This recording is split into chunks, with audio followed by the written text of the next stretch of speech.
from this episode to Andromeda and beyond. That's cool. What about Persona 5 and beyond? Or is that next week? That's next week, isn't it? How about Mass Effect Voyager? Mass Effect Voyager? Why would we call it Mass Effect Voyager?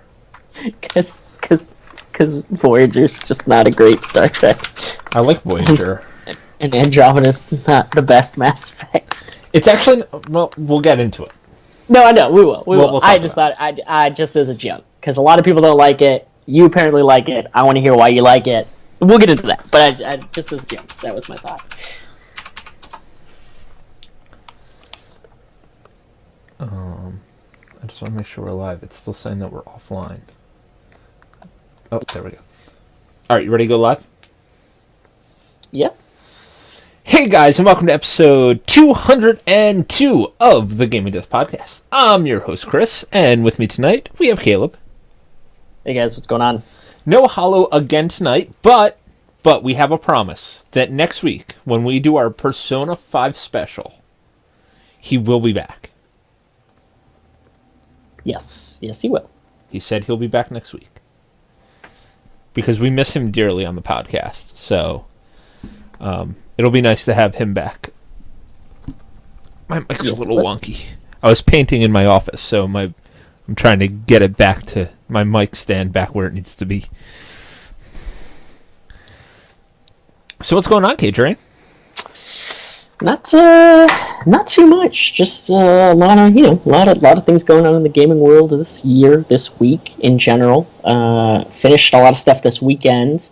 Heading to Auckland for some business tomorrow night, which I'm excited for. And that's about it. What about you, man? What's going on?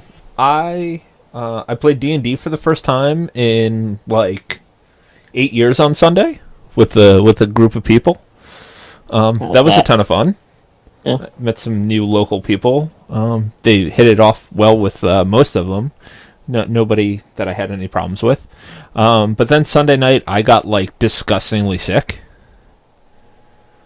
Yeah. Like disgustingly, like puking my brains out and melting out my asshole for like 12 hours. Yeah. And that lasted up until like Tuesday evening. Gross. Well, you had a doozy of a week. It sounds like. Tuesday, I decided that I was going to go to the doctor, and I had norovirus, which is basically tummy flu. It's basically just a really bad stomach flu, right? Yeah, it's just basically a really bad stomach flu. Sounds pretty shitty. It was pretty shitty. It was abominably shitty. It sounds like, actually. Yeah, it was. But that's okay because it let me play like close to 30 hours of Mass Effect Andromeda. Mm-hmm. So I've been playing a ton of that game, seeing as I bought it off of Amazon for like, I think I paid $37 for it. And that blows my mind, but that's exciting. Like 3 days after launch, $37 for that game. It's so insane. And people hate this game so much. Well, not even just hate, just like general distaste. It seems people really seem to dislike Mass Effect Andromeda a whole lot. Yeah, and I am kind of confused. And that's why I don't know why. I honestly don't know why people dislike this game so much. Okay, do we want to jump right into that, or do we want to touch on anything else first, or should we just go ahead and get started? I think we'll just get started. Let's because I want to talk about that. I know there's some gaming stuff that you want to talk about. I also want to talk about some of the movie trailers that launched. There's some good stuff coming out for any geek.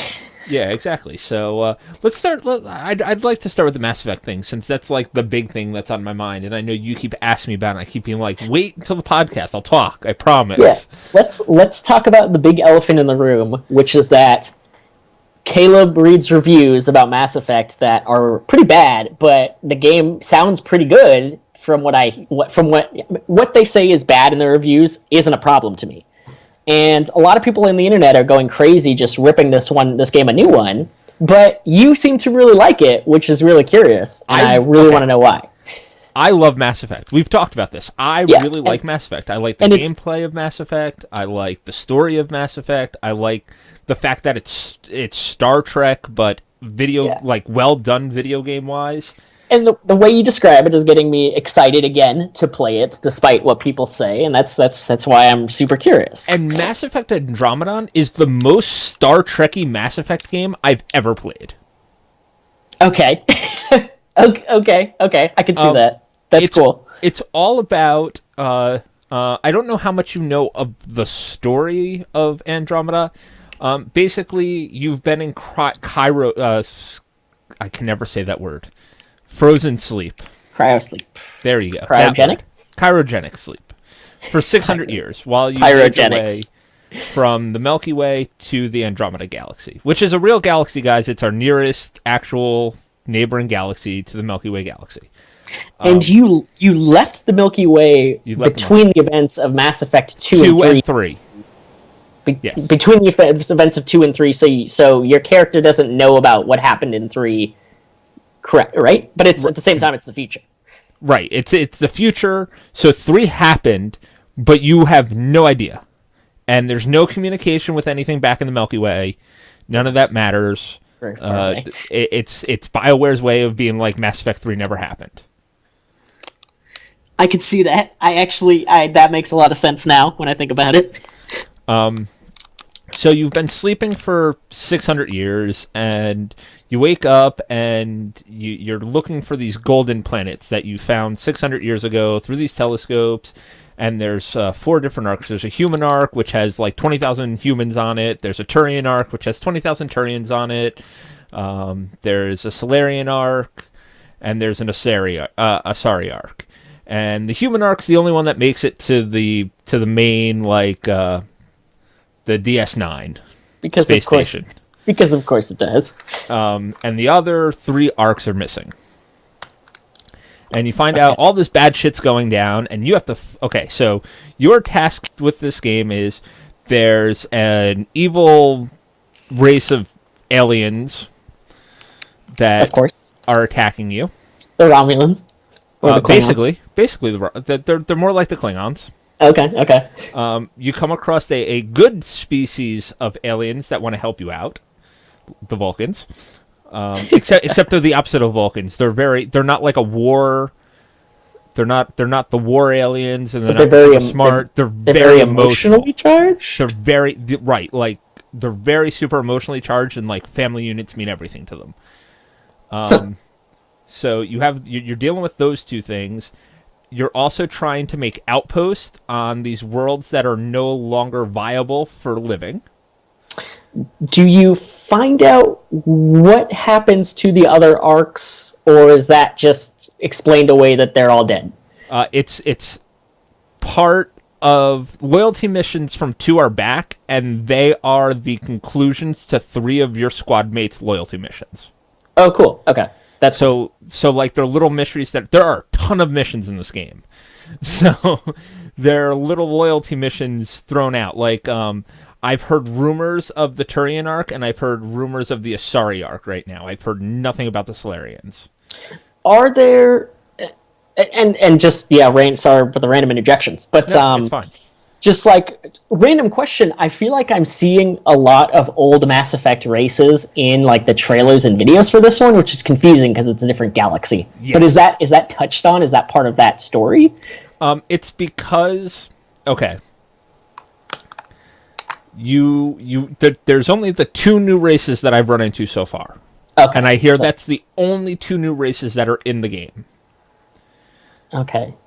There's this thing called the Scourge, which is like this dark energy cloud that attacks your ship at the very beginning, and we don't know what it's coming from. And you find out that these golden worlds that you scouted from back in the Milky Way galaxy, they were only golden worlds because this alien tech that was on these worlds were keeping the planets viable, and the tech is slowly starting to degrade. And you have an AI built into your head, which lets you decode this alien language. Okay. That lets you help turn this alien tech back on to make these worlds viable again. And somehow, that ancient tech, the evil alien race and the Scourge are all interconnected. And I have no idea how they're connected, but they are somehow interconnected. Okay.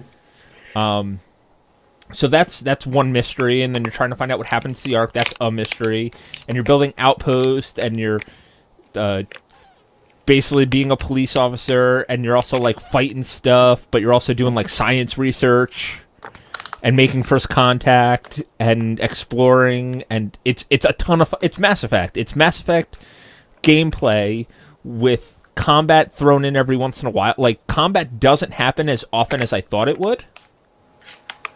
Like, there's still a ton of combat, but it doesn't happen nearly as often as I thought it would. Okay. It's a lot of, like, running around and doing research, and you have a scanner now, and you can basically scan fucking everything in the world. And it's a lot of, like, scanning stuff and taking that information and going back and doing research on stuff. It's Star Trek. It's very much like TNG Star Trek with a little bit of OG series thrown in. Okay, so that is exciting, and it seems like a lot of people, for some reason, don't like the idea that you don't have a mission to begin with and you're just supposed to explore. I don't understand that mentality, because that sounds like the most fucking amazing thing ever from someone who likes this kind of sci-fi. Just putting me in the galaxy and letting me go. It feels like what No Man's Sky should have been. Ooh. Except you can't land on every planet. Like, shots fired. The scanning is still really shitty. Like, planet scanning still sucks. Like, I wish that they'd figure out how to do that. There's only certain planets you can land on still. But it's like, here is this entire galaxy, go explore. And as you hit story points, different, not universes, different solar systems open up. And you're like, oh, okay, I'm going to go here now. Okay, I'm going to go there now. All the characters are likable. There aren't any characters that I'm like, oh, I really hate this character. Like, all the characters are likable. Nobody seems like a switch out from like, oh, well, this character obviously replaces this character from the old Mass Effect series, which is nice. Like, it's nice to be like, oh, these all of these characters that are in your party feel unique, and not just like rehashes of people from Mass Effect 1, 2, and 3. Including your character, you don't feel like Shepard at all. That's good. That's a good thing. The Paragon and the Renegade system is completely gone. So is it all just completely morally gray? It's, it's more like there's... Oh, excuse me. There's, when you get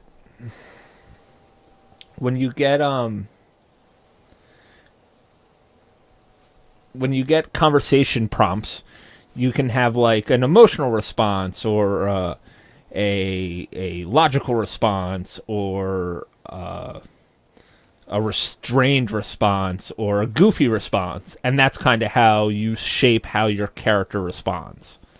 Like, my character is kind of a smartass who's also very emotional. Okay, and one of the criticisms people were giving was that that's a fun thing, but it doesn't seem to change a whole lot in the long run, and I don't know how much that is true. It doesn't really change that much in the long run, but then again, I actually kind of like that, because I've always found that the Paragon Renegade system in Mass Effect was kind of a little too binary. Okay. Where it was like, oh, you do enough evil stuff, and now all of a sudden you're a renegade. Look at you with your black armor. Look at you with the red thing. Look at you little evil guy.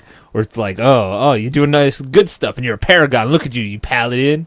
Look at you, Dudley, dude, right with that beautiful smile and that flowy hair. You're so good. Look at you, you're so good. The biggest problem that I hear a lot of people bitch about is the animations. And I will tell you right now that the animations at times are very, very bad. Like, terribly bad. Okay. It sounds like the default characters in general had the worst of it. I don't know, because the default characters look like shit. Yeah, and you changed it immediately. It sounds like that's a good thing, I guess. Well, that's my thing. Mass Effect has always been about... to me, Mass Effect has always been like a choose your own adventure book. Mm-hmm. So I've always made my own character, and the female custom characters, by the way, right now are terrible. Don't create a female. Like, you can make them look kind of decent, but they all kind of look the same if you want to look decent. I ended up making a male character because the males have a lot more... the males have a lot more options available and are easier to make a good-looking character. Cool. Okay.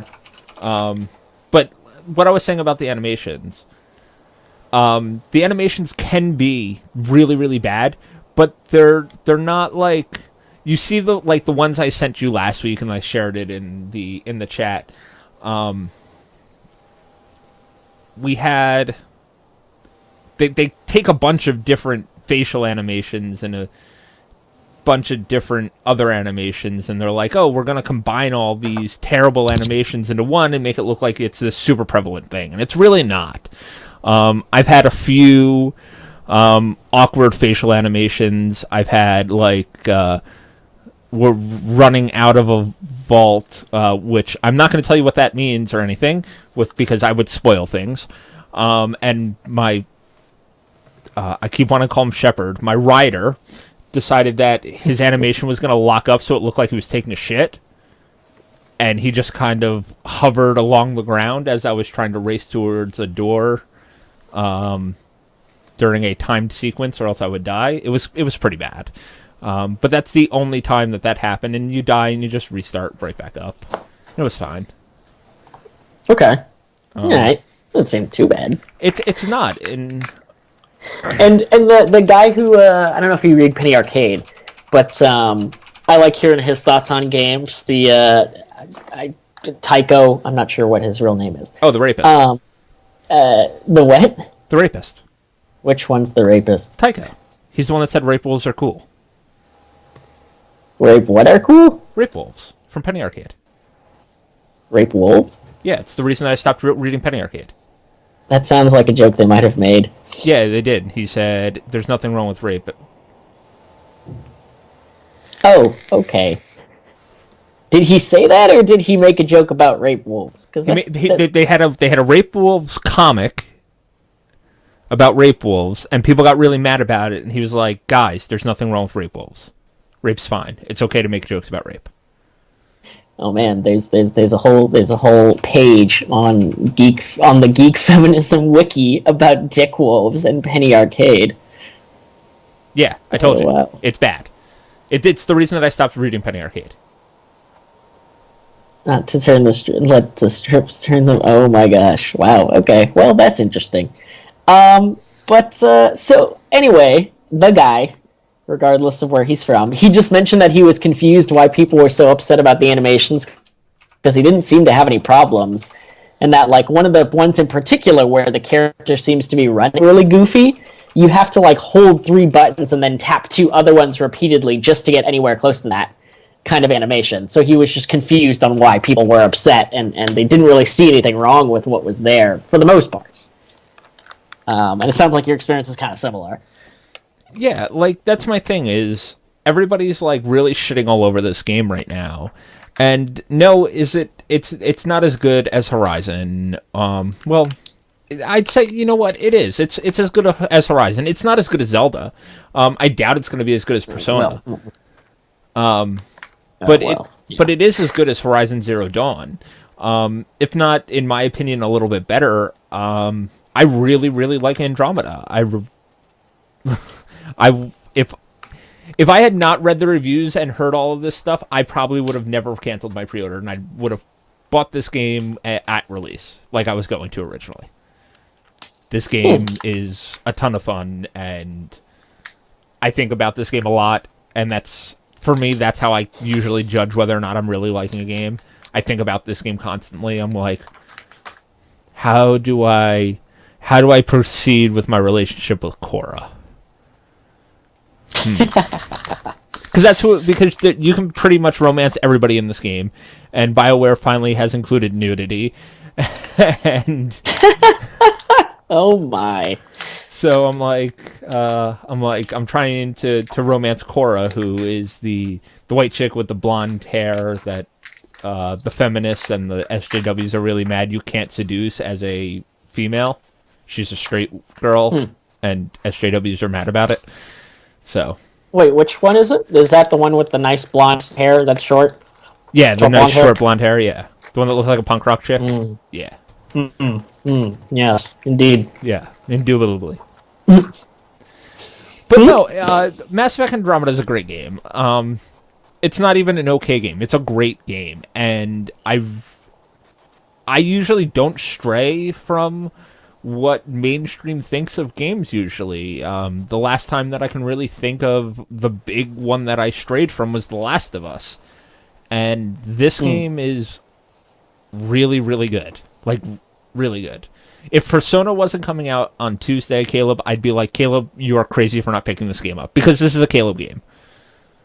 I mean, if I didn't pick up Persona, like, literally that money was set to go to Mass Effect until I realized they were coming out within, like, 2 weeks of each other, and it was like, well, Persona's going to win that battle 9 times out of 10.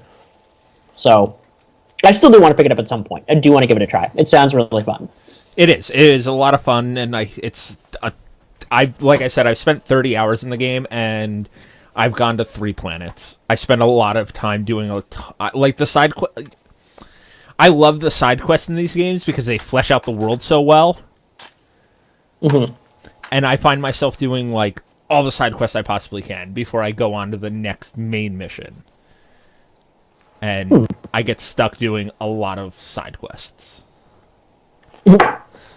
Okay. Like I said, I'm onto like the third I'm about to go to the 3rd planet, and I'm level 18, I think. So, and the level progression is a lot of fun. Like a lot of fun. What? How is it? Because I haven't heard much about that, honestly. Each time you level up, you get X amount of points, and then you have your bionic, your tech, and your combat abilities.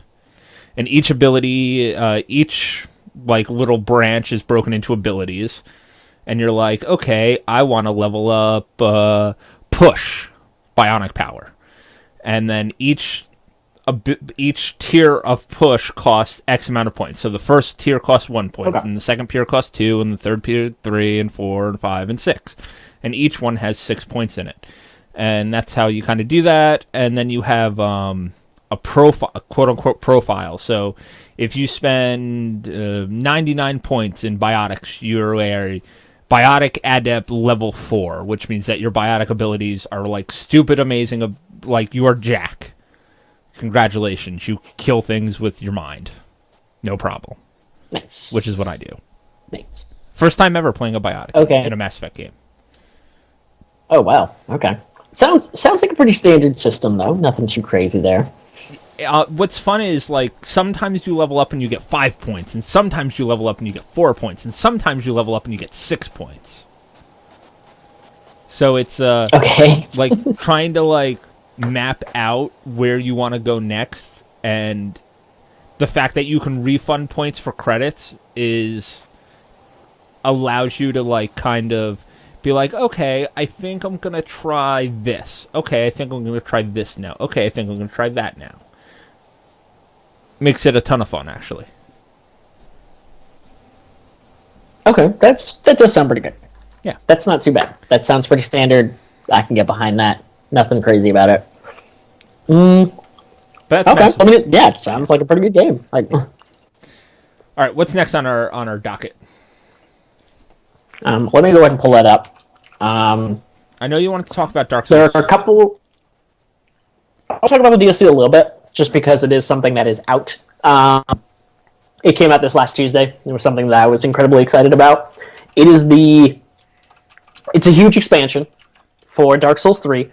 It is the last expansion for Dark Souls 3, and in that, it is probably the last Dark Souls content we will ever get, possibly, at least for the very foreseeable future. Just because, From Software has made a lot of mention of moving on to other projects and doing other things that are different, because they want to move into different types of things, as opposed to just staying with Dark Souls, which makes sense.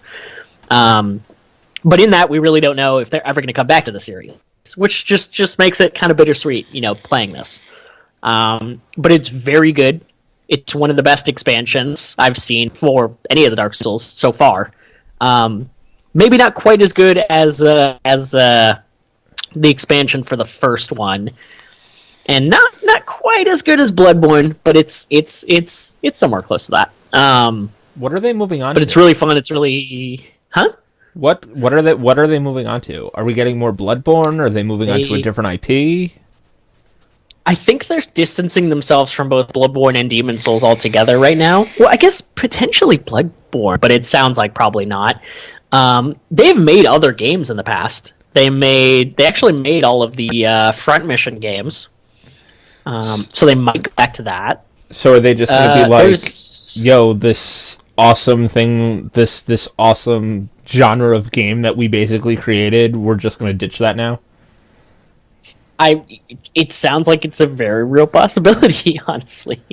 That's crazy. Which it's super interesting. But at the same time, like, Dark Souls 1, 2, and 3 are all great in their own ways, and they are, like you said, a genre that they basically invented.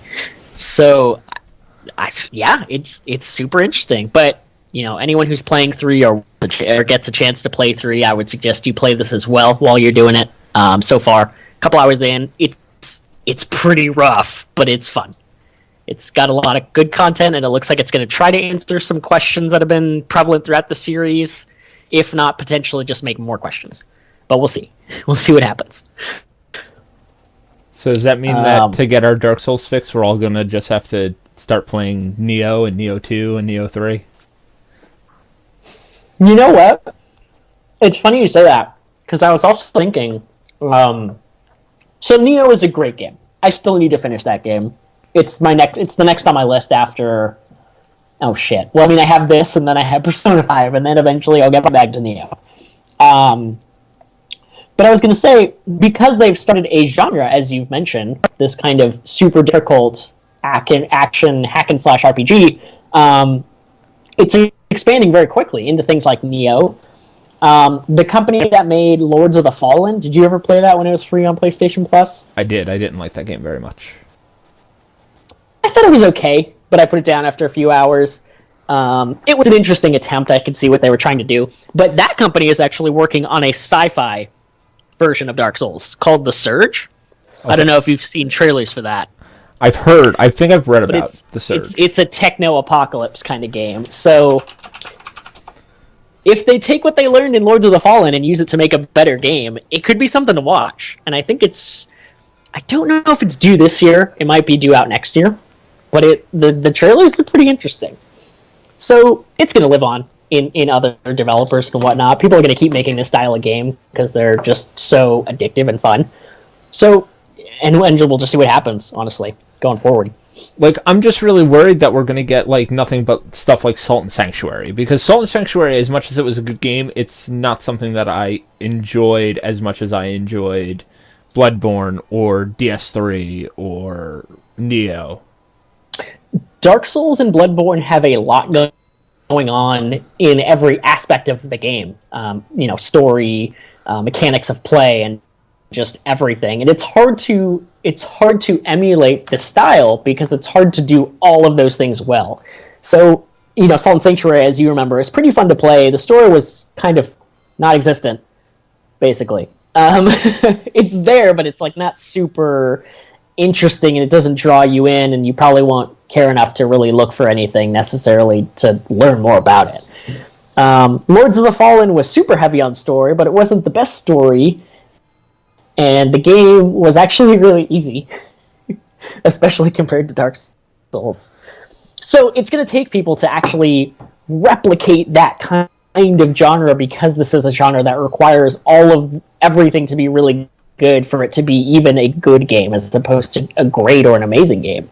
And it just continues to highlight like how good of a job From Software did with these games. But it's going to take some time, but I think we'll see some cool stuff. The Surge, by the way, looks like Dead Space with melee weapons. Yeah, it's and killing each other, essentially, which isn't the bad thing. Dead Space 1 and 2 are some of my favorite horror games. We don't talk about the third one. But, yeah. Third one's a fine action game. That's what I've heard. I haven't cared enough to play it. I was thinking I should someday, but I don't know if I will. Wait, who the fuck did I play 3 through with then? Was it Hollow? Maybe it was Flip. Oh my god. How long ago? How long ago has it been? Well, how long has it been since you talked to Flip? I hit him up every once in a while to see how he's doing. Okay. This is legit. What else we got on the docket? This is going to be an interesting one. It's something that we made reference to multiple times, but I don't know if we ever actually sat and talked about it. It's Destiny 2. And the reason why I bring this up is because we never really talked a lot about Destiny 1 after it petered out for us.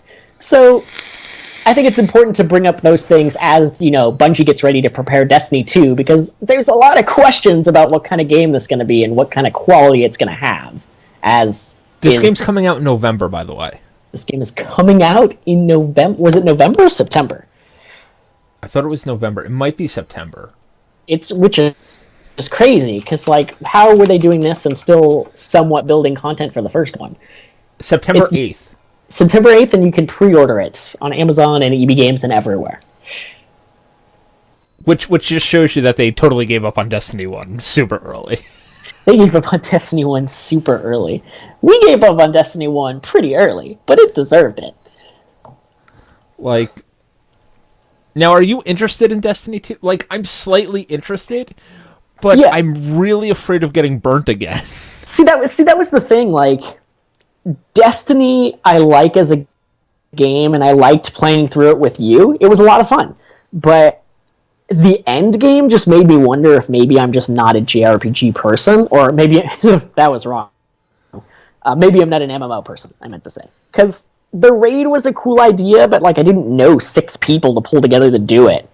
And I'm a pretty solitary gamer, so it just didn't seem interesting to me. So I just kind of gave it up after beating the story and a couple extra missions. Was that similar to your experience? See, I'm an MMO guy. I've played lots of MMOs throughout my life. Destiny just didn't have the hook that MMOs have to want to do the raids. Yeah. When you play World of Warcraft, or you play World of Warcraft, and you got to get 25 people together to do a raid. There's story elements and stuff behind the raid that is what kept me interested. A lot of people are all like, oh, it's all for the gear, that's why we raid. And for me, it's I want to see the story that's unfolding, because I'm a lore guy. I've always been a lore guy in all games that I play. So for me to get, Destiny's story, which I had to go online to get 95% of the non-existent story of Destiny, the raids just didn't make sense and just didn't compel me to want to do them. I did 2 raids in Destiny, the first 2 raids that came out that were free. Yeah. And I was like, this is cool, I guess. I did them with Yeti, and I was like, all right, this is cool, I guess. Yeti was super into that game for a long time, actually. And after that, I was like, that's cool. Oh, now gear's completely changing with this update, and I can't do pretty much anything anymore. All right. Oh, and everybody wears exactly the same thing at high level. Mm-hmm. Oh, okay. Oh, and the classes don't really matter. Everybody is just either this class or that class, and if you're that third class, nobody really cares about you. Okay. This game's bad. Yeah. And it was just nobody played a hunter. If you were PvEing, nobody played a hunter. You were not a hunter. If you were a hunter, nobody cared. I want to say that people played hunter originally before they nerfed it. Right, but then they nerfed it, and then hunter was just terrible. And it's still really good PvP, but just terrible in PvE. Just, super bad in PvE. And I was like, you were either a warlock because you could heal, basically, and, lots of dots, or you played a titan because you tanked. And that was all you did. and everybody used the same 2 guns, and it was like, okay, that's cool.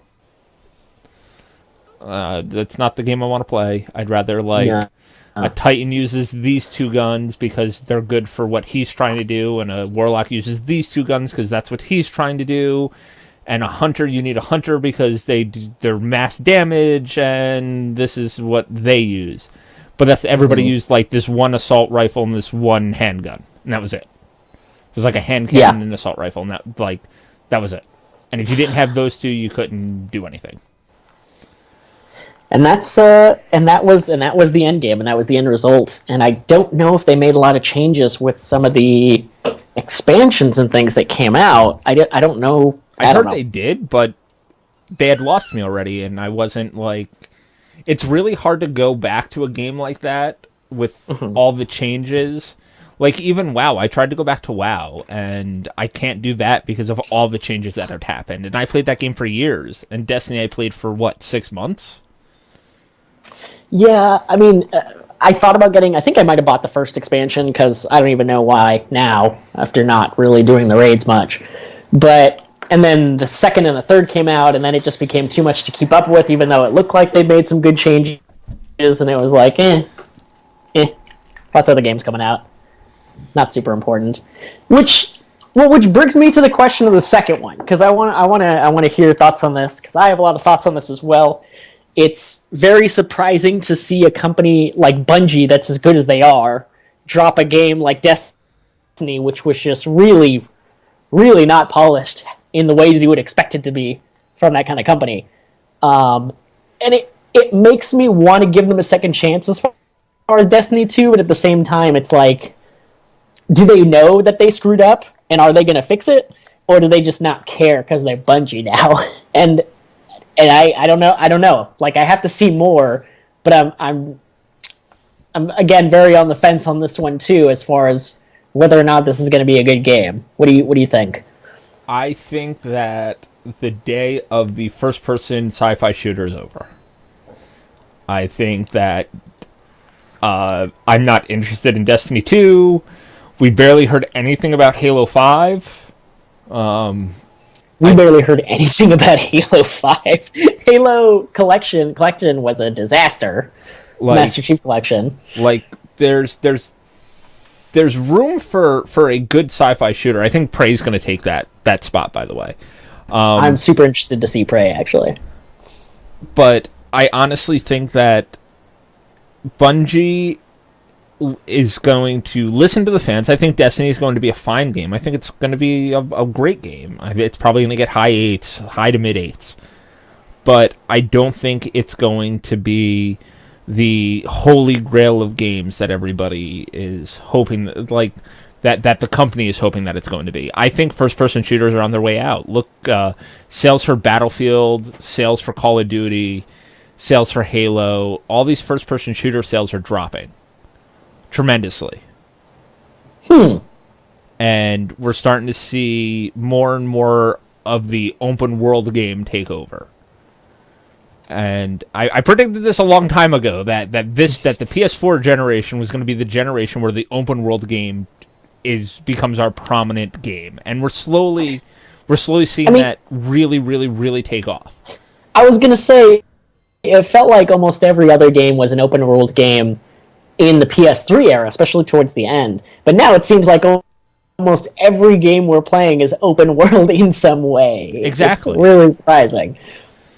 And it's just one of those things where the PS3 days was our days of our first-person shooter. That is where it was first-person shooter, and you got to see, the first-person shooter really start to come to a head at the end of the PS2 Xbox era and really hit its stride in the PS3 era, which started with, we started PS2 era out with, like, weird platformers and the odd open world game here and there, but it was a lot of, like, weird trying to figure out what the hell to do with the new technology.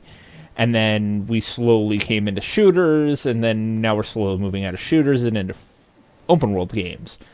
And it's just one of those things where I don't think first person shooters are the thing anymore.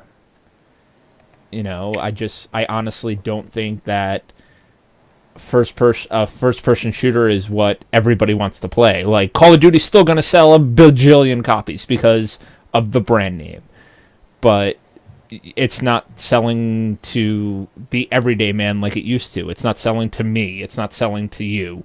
It's selling to the guys that play Halo, and that's all they play.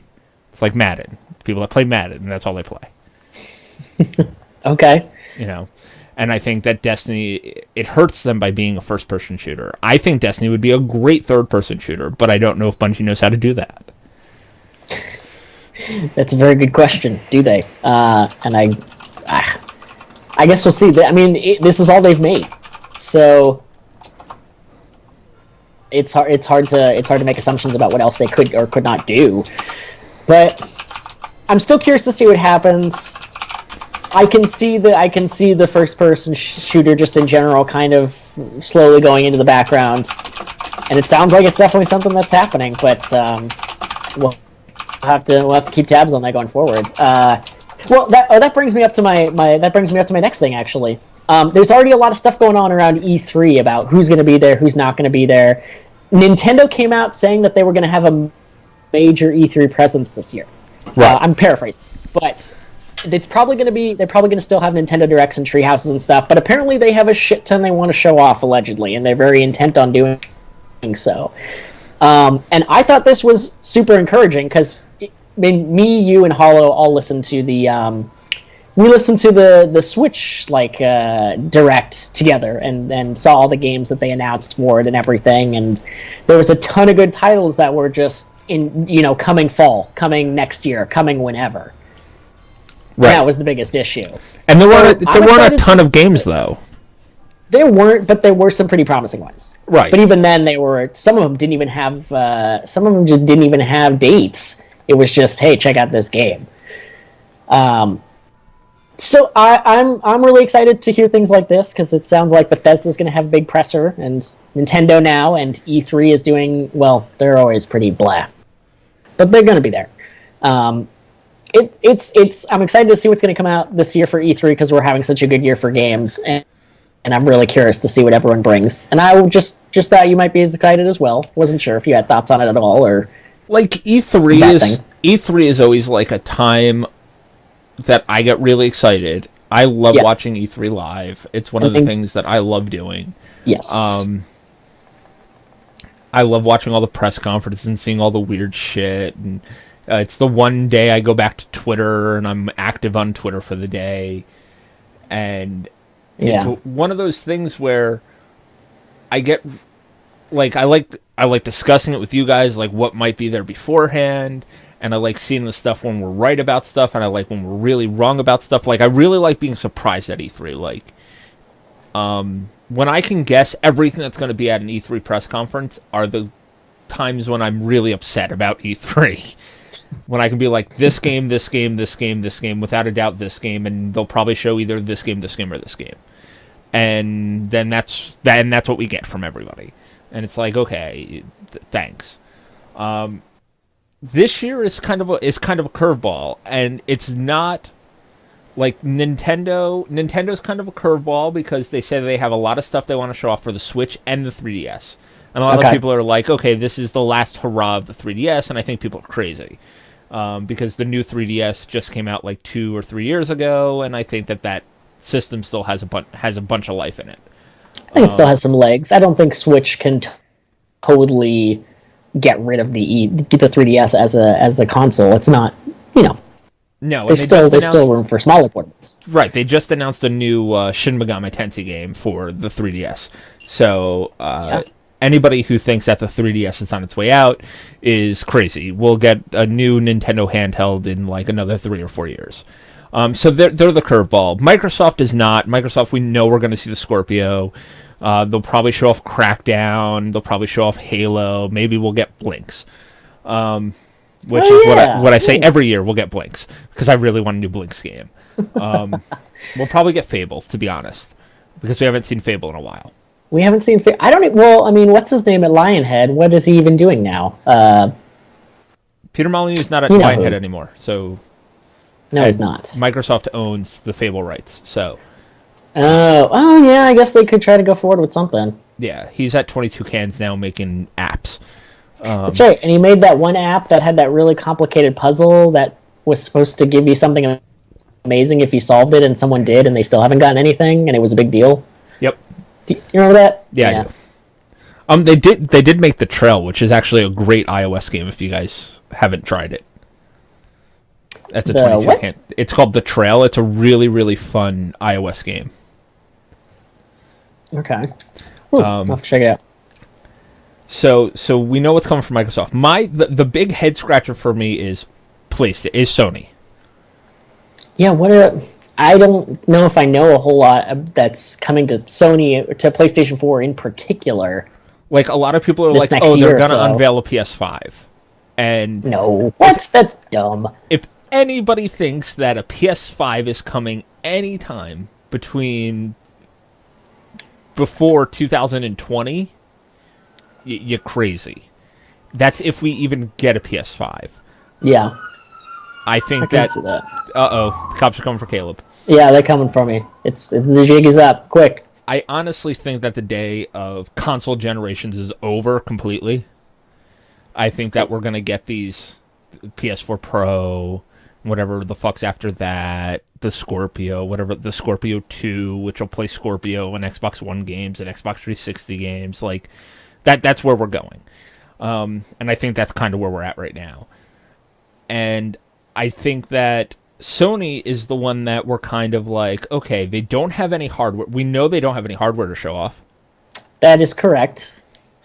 So Nintendo just released the Switch. They're going to have a bunch of games and have everybody excited. And Microsoft has a new console to show off. So what is Sony? Sony's got to do something that's going to excite and have people talking about them, or else they're going to get lost to all these awesome Nintendo games and, oh my god, did you guys see Scorpio? So It's kind of one of those things where Sony is like the biggest, what the fuck are they going to do this year? And I'm really excited to see what they're going to do. Yeah, now I kind of am too. Like I said, I hadn't really even thought much about what to expect from them. You know, like, there's certain things that you know that we're going to see from Sony. Like, we're going to see God of War stuff. Oh, yeah. Is God of War due this year? I think it's supposed to come out this year, but I'm not positive. It might be 2018. We'll probably get it March 2018. Yeah. We'll probably see Last of Us 2. Yeah. Oh, yeah. Yeah. And if I had to take a guess, that's where we'll get more Red Dead Redemption. Yeah, that's due out. Actually, no, now that I think about it, that's due out fall, and we still know nothing. Nothing. Basically. Nada. So, like, those are the three that I can think of, besides, like, here's the new Call of Duty, here's the new Battlefield, here's this, here's that, here's this. So, it all depends. Like I said, Sony is the big question mark of the big three. Because they don't have hardware, they don't have new hardware that just came out. They're the, well, what the fuck do we show? And, I really think that they're coming out with a new handheld, but I think that they're still developing a new handheld. I don't think we're going to see that by E3. I don't think they've had enough time to work on it. I think the fact You think Sony's going to get into the handheld game? Oh, yeah, I think that the Vita will have a successor. Okay. Without a doubt, I think the Vita will have a successor. Especially since it sells so well in Japan. I could see that. I'm a little skeptical, but I could see them doing something to try to get at some of that sweet 3DS money. I think what they're gonna want to do is they're gonna want to make a handheld that integrates seamlessly with the PS4. Okay, I could actually see that. To get some of that sweet Switch money. I could see that having some serious legs, actually. And if they can find a way to integrate it seamlessly, a handheld seamlessly, that interacts with the PS4, they will print money like a son of a bitch. That's all they need to do. But yes, I'm excited for E3. Okay, alright. Good answer. I had a couple shout-outs I just wanted to mention about games that I've been talking about and that I finally finished. and decided to at least mention it just because of the fact that I think they're both really good games. So we've talked a lot about Nier already, Nier Automata and Nier in general, and the Nier series, quote unquote. Did you ever? I know you were watching a playthrough of the original Nier. Did you finish it and see all the endings? Yeah, I watched the original Nier and watched all the endings. And what was your general thoughts? I guess without trying to spoil too much for anyone who actually, you know what? Who cares? Spoil Nier. It's not a game worth playing. Oh wait, maybe I saw the 2 endings. Is that? Oh. No, don't do that. Is there a dog ending? A dog ending? Or is that Drakengard? No, that was Drakengard. It must have been Drakengard. Drakengard sounds like the dog ending. That's what that makes me think of. There's the one ending where you go and you fight, and you're like, yo, that's the first ending, and the shell sacrifices herself, and then you fight the dude who's really mad because his daughter sacrificed herself, and you fight him, and then you and your daughter live happily ever after. And then you play the second time, and then you play the second time, and you can understand all of them, and you're like, yeah, whatever. But at the end of that playthrough, you have to delete your entire game. That's one of the endings, yeah.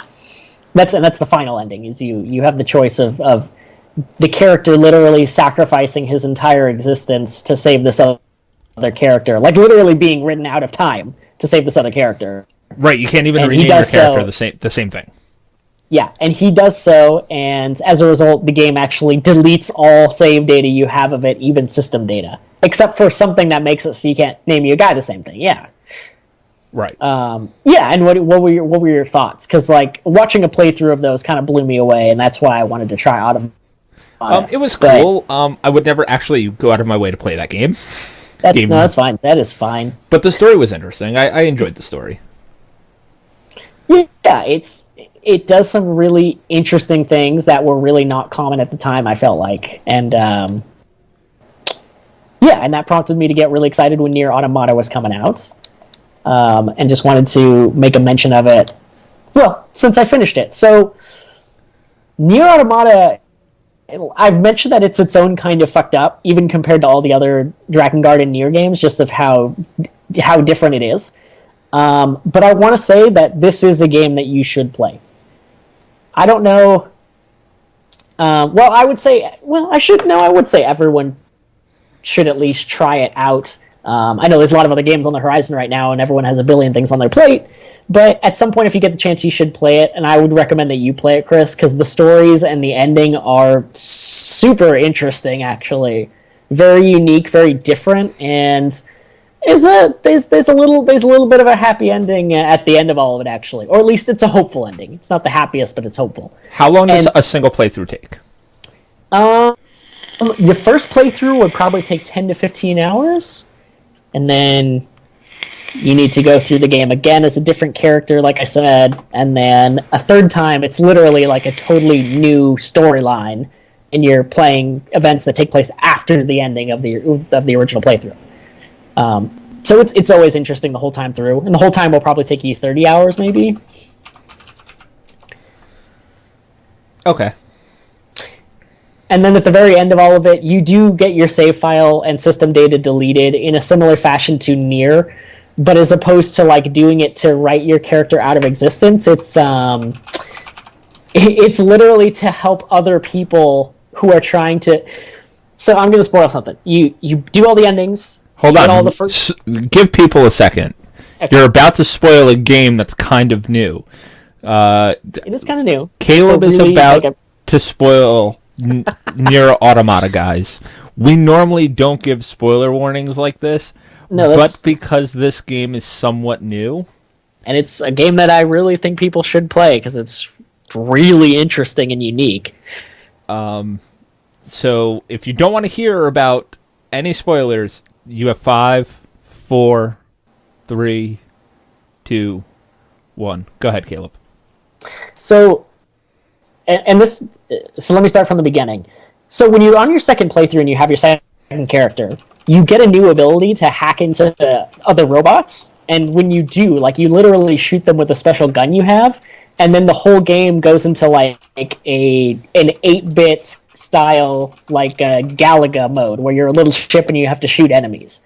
And if you win that little mini game, then like your hack is successful.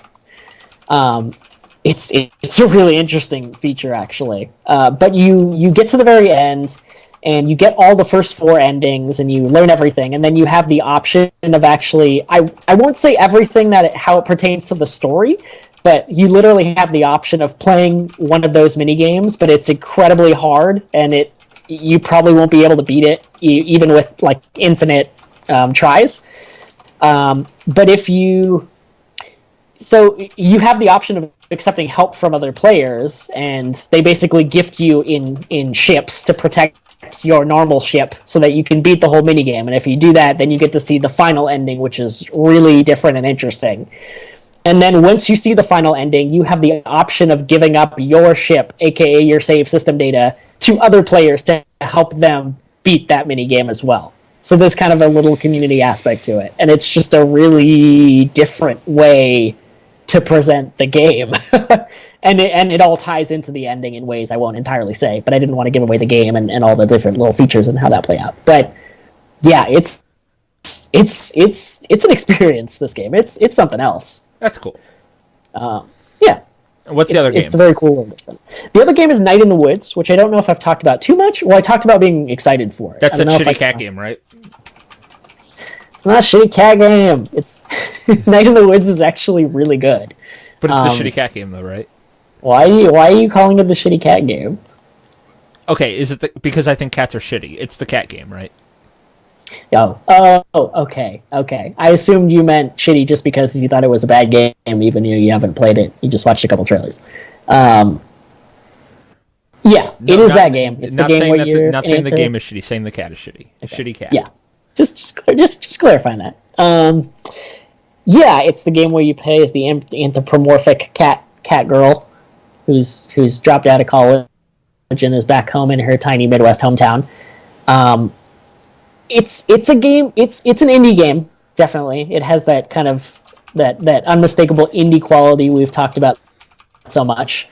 But it's a game I think people even who don't normally play indie games can appreciate. If you like a good story and you like very good writing in your game and whatnot. It's it's pretty fun to play.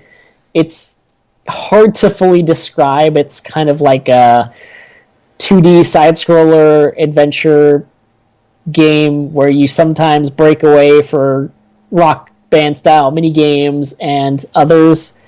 But it just play it.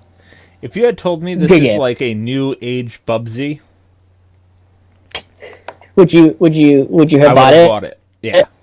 If that's what it takes. It takes Bubsy to get you to buy this game. You still like Bubsy? I love Bubsy. Well, it's a good game. You guys should check it out. And that's it. Okay, what else we got? That was all the main stuff that I had pulled up as far as big events. We talked about Destiny. We talked about the E3 stuff. Talked about games we're playing. Talked about Mass Effect Andromeda, which is the thing right now. I don't know. Anything else you can think of that you wanted to talk about? Let's talk about let's talk about Spider-Man: Homecoming. Oh yeah, we were going to talk about movie trailers. Yeah, we're about to wrap up in a little bit, so we can end on movie trailers. Okay. Because I watched 3. The 3 big ones, I guess. Spider-Man: Homecoming. So this is where the gaming talk ends, and we have a brief little just general geek movie session for those who aren't interested. But yeah, go ahead. So Spider-Man: Homecoming, It, and Justice League, which I also watched just because I like movie trailers. Yeah, I watched a ton of movie trailers. So let's start out at let's start with Spider-Man: Homecoming because it was the first one that I watched. Okay. What did you think? I thought the Spider-Man: Homecoming trailer was the best movie I've ever seen. It's no, that's a little too much hyperbole even for me.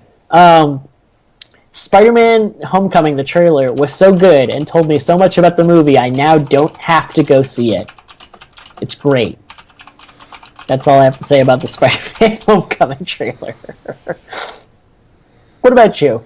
I'm really mad at the Spider-Man Homecoming trailer since it basically showed everything that I'd want to see in the movie. Like, we got to see like a big part of the fight between Parker and the Vulture. We got to see like the full Vulture shoot. We got to see Peter Parker's love interest. We got to see Tony Stark taking away the Spider-Man suit.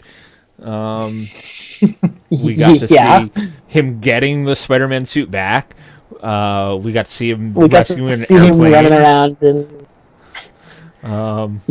we got to see him showing his best friend that he's Spider-Man. Like we saw the movie. It was like, we did. That's cool. It was great. Thanks, guys. That was awesome. I was really mad at the trailer. I was like, why did you show me the whole movie? About halfway through the trailer, I was like, man, this is going to be a really good movie. And then suddenly it ended, and I was like, wait, what the hell?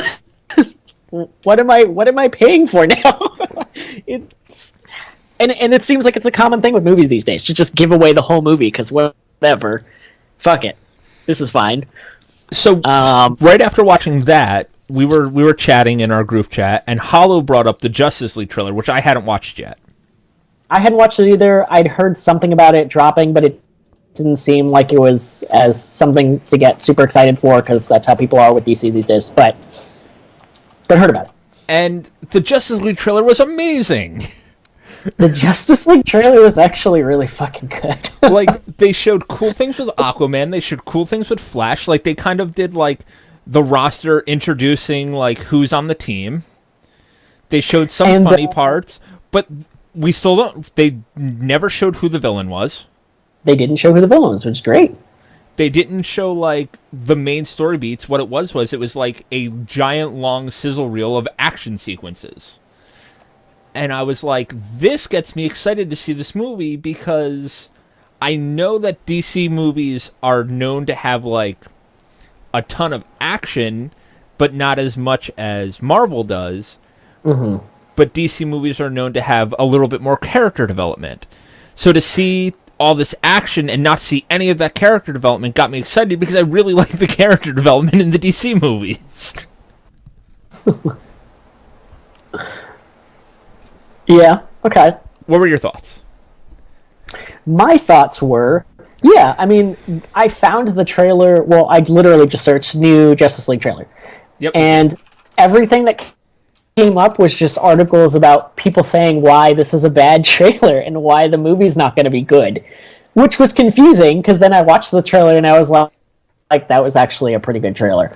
I'm actually kind of excited now because it seems like it's still going to be on a more serious note, like some of the other, like a lot of the DC movies have been, sometimes to a fault, I would say.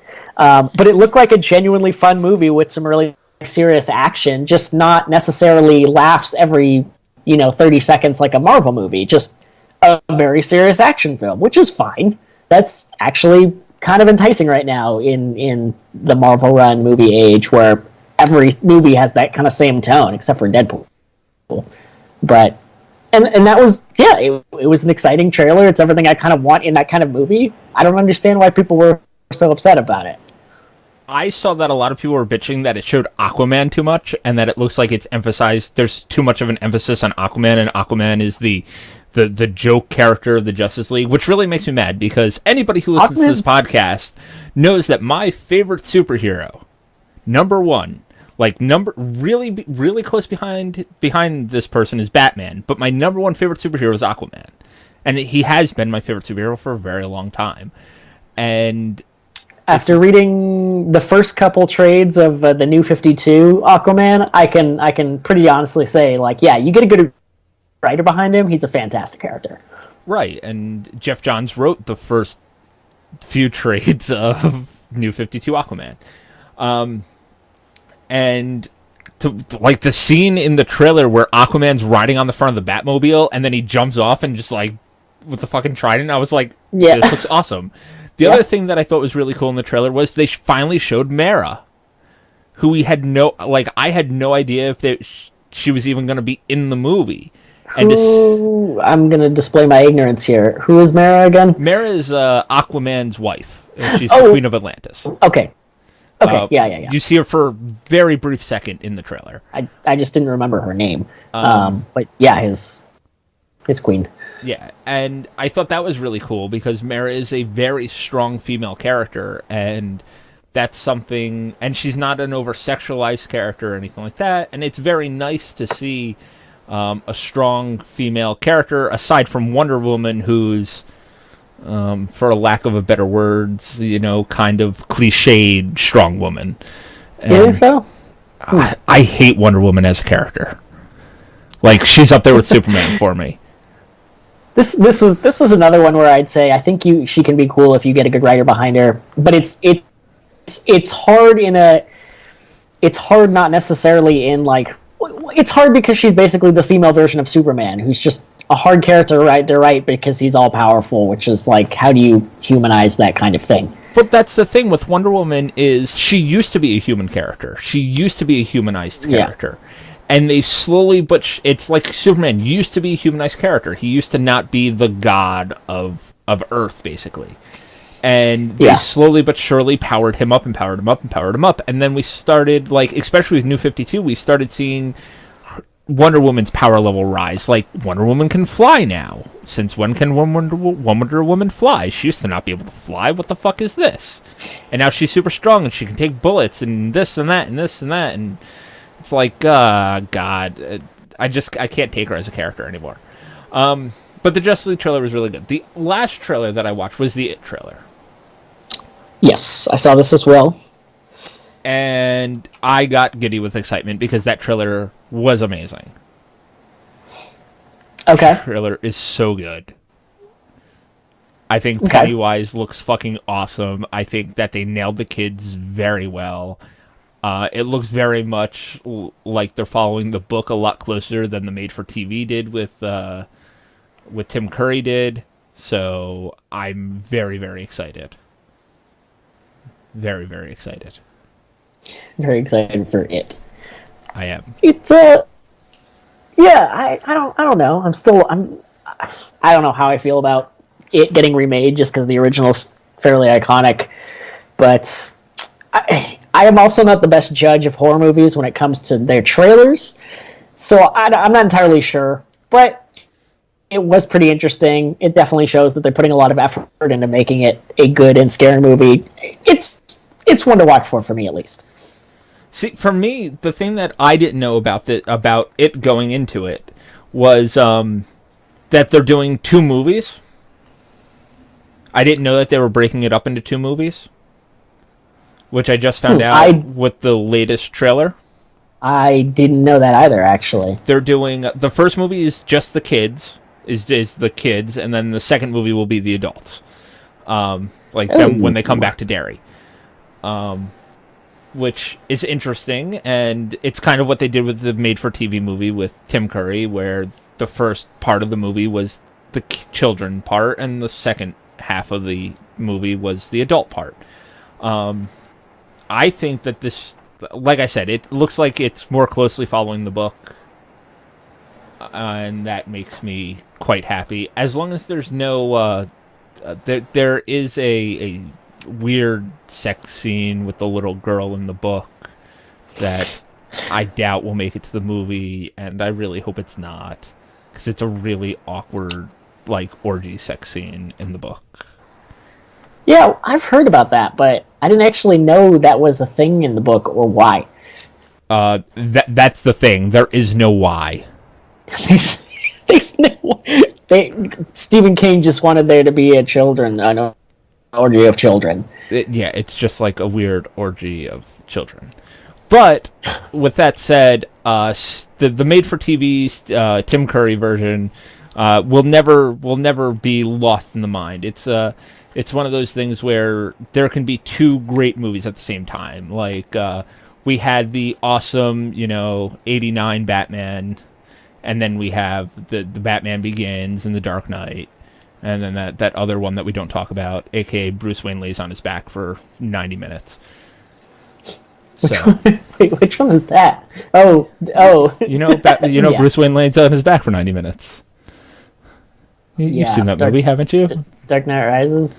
Yeah. Bruce Wayne lays on his back for 90 minutes and decides that he doesn't want to be Batman anymore. That was a weird movie, man. I had a discussion because we're into like the geeky. We're done with the gaming talk. They could have done that movie very well if they had done a Batman Beyond with that premise rather than the Bane breaking Batman's back premise. And I think it would have worked out a lot better. I can see that. What they did. Like, I don't know if you've ever watched Batman Beyond, but Batman basically retires because he almost shoots somebody in Batman Beyond, and that's how Batman Beyond happens. Yeah. Terry McGinnis becomes Batman because Bruce Wayne's going to retire, and he finds out that Bruce Wayne's Batman, and all this shit happens. But I still think that the last one, it should have been... They should have, if they were going to do a Bruce Wayne is old and can't be Batman anymore, they should have done a Batman Beyond or brought in Robin/Nightwing and been like, here you go. I still think that would have been a better movie. Especially after how good the second one was. Yeah. It was sad. It was a big letdown. I never got to ask you, did you ever see Suicide Squad? I did not see Suicide Squad. I'm still curious to see Suicide Squad. Suicide Squad is a very good movie. I feel like responses are so mixed to that movie. And a lot of people really don't like it. A lot of people really don't like it. But remember, Suicide Squad is an Oscar winner. Oh, man, I knew that was coming. But you should watch Suicide Squad. For makeup, right? Makeup and costume design? Makeup and costume design. But you should watch that movie. And the reason you should watch Suicide Squad is it's the first comic book to movie adaptation to capture what it feels, like how it feels to read an actual comic book. And that's why people don't like that movie. Because does it jump around a lot? Are there a lot of weird transitions and stuff? Yes. But that's what it's like to read a comic book. A lot of the stuff... That does make me curious. A lot of it is very much... it feels like you're turning a page with every scene change. And the fact that the villain's there and she doesn't really have any motivation or anything, you're like, yep, this is a comic book. Why are they doing this? Because they can, because it's a comic book. Why is the villain doing any of this, and why doesn't she just do that? Oh, right, because it's a comic book. It's like the same reason that Batman doesn't just kill the Joker. Why doesn't Batman just kill the Joker? Because if Batman killed the Joker, there would be no more Joker versus Batman, and there'd be no more comic books of Batman versus the Joker. That's why. So just keep that in mind if you ever watch it. Okay. Stapleface says DC should stick to animated movies, Marvel to live action. DC does have some good animated movies, man. It's really good ones. All of their animated movies are amazing. I've yet to see a DC animated movie that I didn't really like. I've watched a few. They're pretty good. Did you see The Killing Joke? It's the only one that I didn't like. I wasn't in love with. I did not. I saw was it Under the Red Hood? Okay, that's an older one. Oh, it is an older one. It was still really good. I think actually that might be the only one I've seen now that I think about it. There's Mask of the Phantasm, which is also a really good one. That's even older. That was released in the movie theaters. Was that the 90? Was that like a 95 one? I believe that's. I remember. I just remember a Batman animated movie coming out in theaters and just way long ago. If you want to watch a really, really good Suicide Squad animated movie, watch Assault on Arkham. It's what I thought they were going to adapt into the Suicide Squad movie, which they should have done, but they didn't. Like they're all DC's animated stuff is amazing. Dark Knight Returns, it's a two-parter. It's one of the best Batman comics ever written. They adapted it to animated. There's a chick. There's a bare-breasted chick with swastikas drawn on her tits, while Batman is dressed like an old lady. It's quite good. The Dark Knight Returns is basically Batman versus Superman, where they got that concept from. Huh. By the way. Oh, The Dark Knight Returns. Yes. Yeah. I think that was the one that I heard some of the best things about. Yeah, which I'm really curious. I'm really curious to see it too, because I have that comic. It's really amazing. It is really amazing. The sequel is very not, but we don't speak about the sequel. It wasn't even written by the same writer. Oh, that's Frank Miller, right? I believe so. Frank Miller's made some great comics. He's also made some terrible comics. Yes. Even within Batman. Yes. Alone, like. Yes. Anyway. I'm really into comics. Like as you could tell when we were in San Francisco, when we stopped in the comic shop, and I bought comic books while in San Francisco because I could. If you're like into graphic novels, there's a really good one called We Three. It's about cybernetic animals that are were tested on by scientists. It's really fucking good. Okay. Interesting. The only things I'm reading right now are Saga, which is still going, and is very good. That's what I bought. And that's right, you did buy Saga. That's the only thing I'm really reading besides Sandman, which the trade for the prequel came out like a few months back, and I finally got around to actually buying it and reading it. It's really good, even for a Sandman comic. Have you ever read Art Spiegelman's Mouse? That was maybe the first comic I think I ever read. Okay. And that was when I was like 13, and I was like, holy shit, this is amazing. Okay. Especially like as a first comics experience, I was like, okay, you can do some great things with this. Yes, you can. That's why if you like Mouse, like read We Three. It's a social commentary on animal testing. Social commentary on animal testing. Okay. Yeah. And they go crazy and become kind of superheroes / supervillains. It's cool. It's cool. All right. Okay. We had a question in chat. John wanted to know what's the most expensive limited edition we've bought in the past. I think the most expensive was the only one I bought, and it was the Grand Theft Auto 4 one with the duffel bag and the lockbox. It was the weirdest shit now that I think about it. And I thought it was kind of cool, but I didn't know what I was supposed to do with it, and it just kind of sat in a closet for 10 years. Are you looking that up to remind yourself of what it was? Or? No, I'm trying to find out which one was the most expensive one I've bought. I'm trying to look up MSRPs. Okay, what do you got for us? Well, I bought the Pip-Boy edition of Fallout 4. I was tempted to go for the Pip-Boy edition, but I didn't feel like pre-ordering that early. But I don't know. I think that was like 120. I think that was 129. I bought the BioShock Infinite Songbird edition. That's cool. But I think that might have been only 100. I'm trying to think. I bought the most expensive limited edition that I've ever purchased in my life. I bought a UK version of Collector's Edition of Assassin's Creed 2. For what price? Close to $300 US. Wait, why? Because the Ezio that came with the UK edition was wearing the ultimate armor, whereas the Ezio that came with the US version was wearing the regular white robes. Holy shit, I'd never heard this. Yeah. That's ridiculous. So I used to buy all the collector's editions.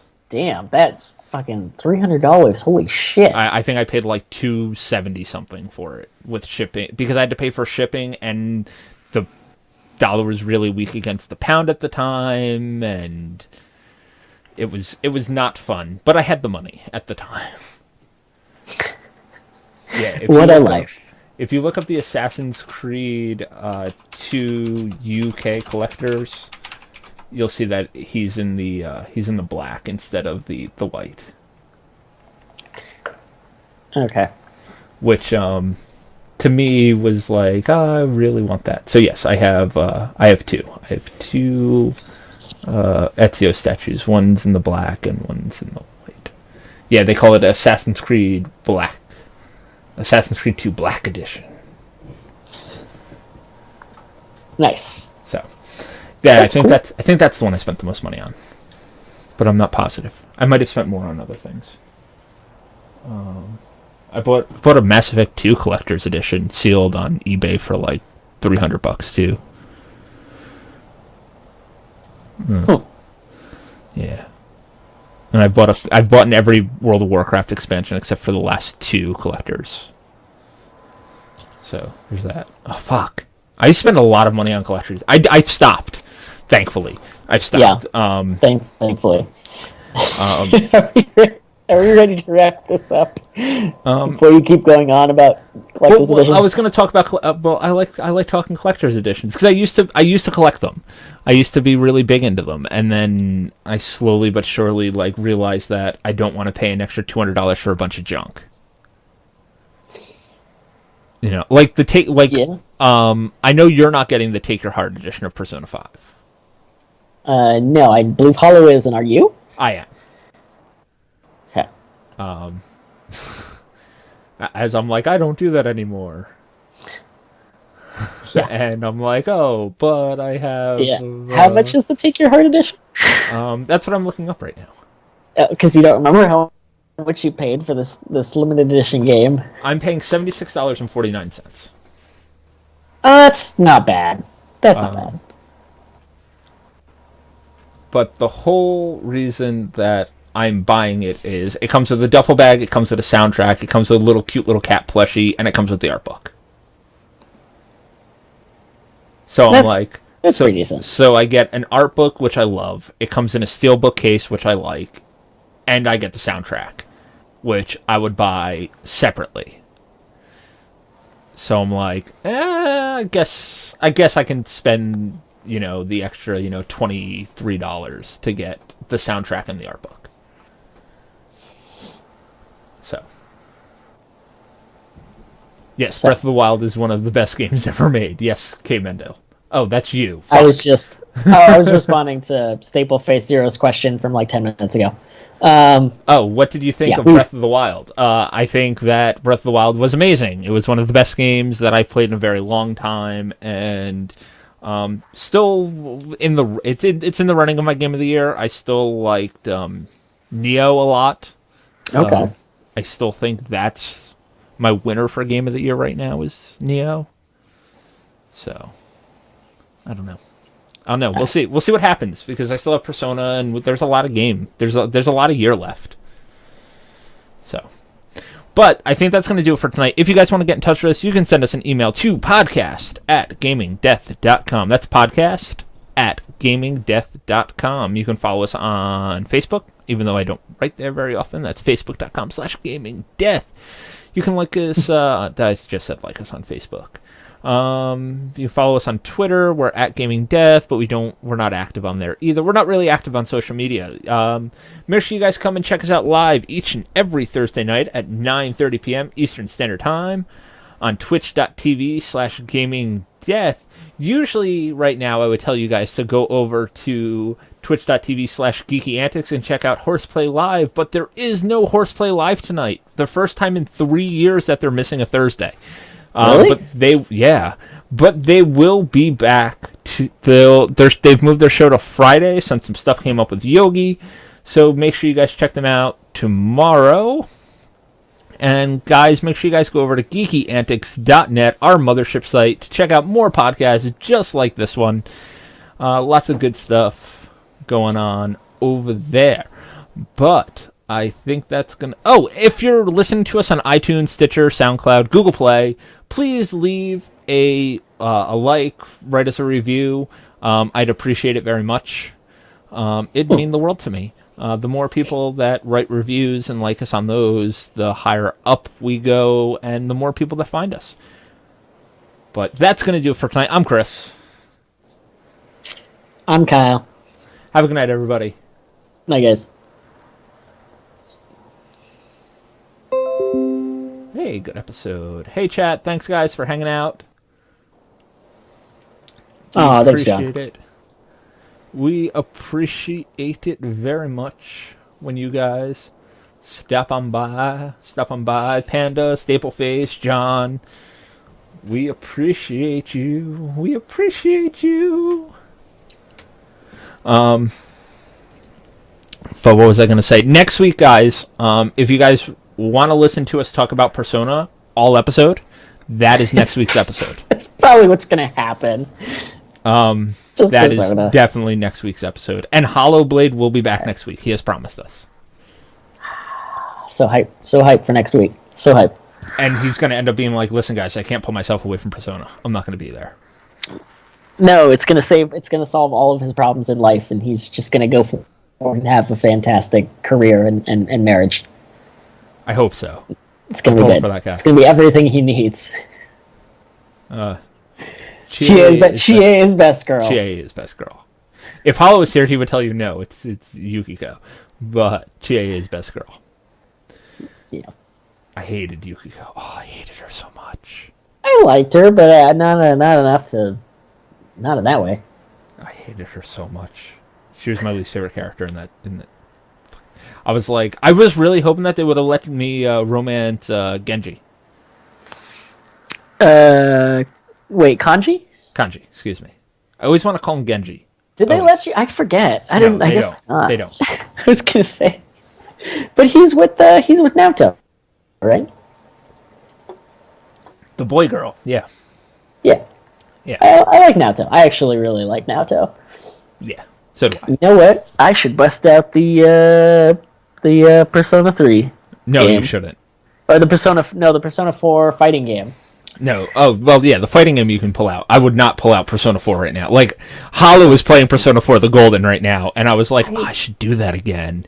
That's and then good, I was like, like, no, because I'll get sucked into that, and then I won't play Persona 5. Persona 5 is going to be 100 hours. Like, I don't know if I'm ready for this game. I was definitely not ready for The Witcher 3, but it made me ready for its commitments. Dude, Mass Effect is like 100 hours. And there's a new Game the Plus version. No, Andromeda. Really? Yeah, it's like a fucking 100 hours. Like, if you do all the side quests and stuff, it's like a fucking 100 hours. And there's a new Game Plus. And there's a new Game Plus. Fuck my life. Oh my gosh.